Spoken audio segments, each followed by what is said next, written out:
Brasil nos tempos da cana-de-açúcar. O engenho de cana-de-açúcar no Brasil. O engenho de cana-de-açúcar foi a base da economia do Brasil colônia. A dinâmica social vigente nos engenhos coloniais exerceu forte influência na formação cultural do povo brasileiro. O açúcar era uma especiaria apreciada pela nobreza europeia. Nos séculos XVI e XVII, foi o principal produto de exportação da colônia portuguesa. O sistema de produção açucareiro dependia da mão de obra escrava. Os fazendeiros vendiam o produto com exclusividade aos comerciantes portugueses, pois a coroa proibia a negociação direta com comerciantes de outros países europeus. A organização do engenho. Os engenhos eram grandes propriedades rurais voltadas à produção e ao processamento da cana-de-açúcar. Casa Grande. A Casa Grande era a moradia do dono do engenho e de sua família. Costumava ficar em um ponto elevado do terreno, o que facilitava a visão de toda a propriedade. Senzala. A senzala era o alojamento dos escravizados. Em geral, constituía-se de um galpão rústico de taipa e chão de terra batida. Nessa construção, era evidente a falta de preocupação com conforto ou com higiene. Canavial. Não muito distante das edificações ficava o canavial, que fornecia a matéria-prima para a produção do açúcar. O tempo de plantio e de colheita da cana exercia forte influência na dinâmica econômica e social do engenho.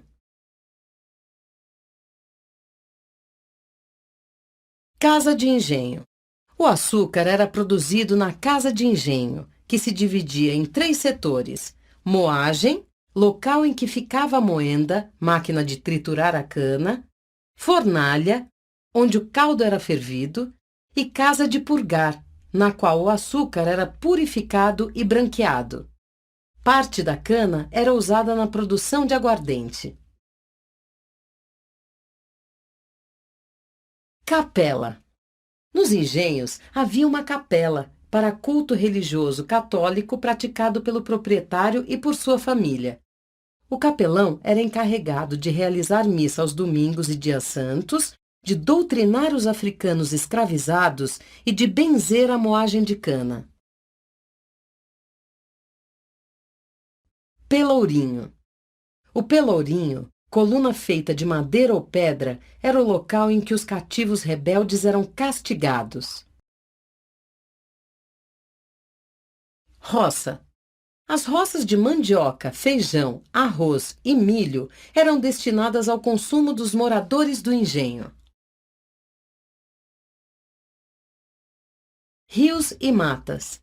Os engenhos eram construídos perto dos rios e das matas. A água era essencial para o funcionamento da moenda. A lenha era usada para abastecer as fornalhas, local em que o caldo da cana era fervido. Os tipos sociais. Manter um engenho era um trabalho árduo e envolvia muitas pessoas. Conheça aqui as principais personagens dessas antigas fazendas do Brasil colônia. Senhor de engenho. Dono da propriedade, o senhor de engenho tinha autoridade e prestígio.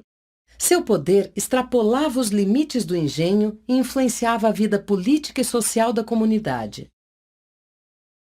Escravizados. A principal mão de obra dos engenhos era a população negra vinda da África. Durante todo o período colonial, esta população escravizada sustentou a produção de açúcar em engenhos em todo o Brasil. Mestre de açúcar. O mestre de açúcar, ou banqueiro, era um trabalhador livre, bastante valorizado, que comandava as etapas de produção do açúcar. Feitor-mor. Era o administrador do processo de corte e moagem da cana. Ele recebia as ordens do senhor de engenho e repassava-as aos cativos e a todos os trabalhadores envolvidos na produção de açúcar. Feitor. Sua função era a de vigiar e punir os trabalhadores escravizados durante o trabalho ou após as fugas mal-sucedidas. Caixeiro. O caixeiro era um trabalhador livre e assalariado. Ele era encarregado de pesar o açúcar e o comercializar.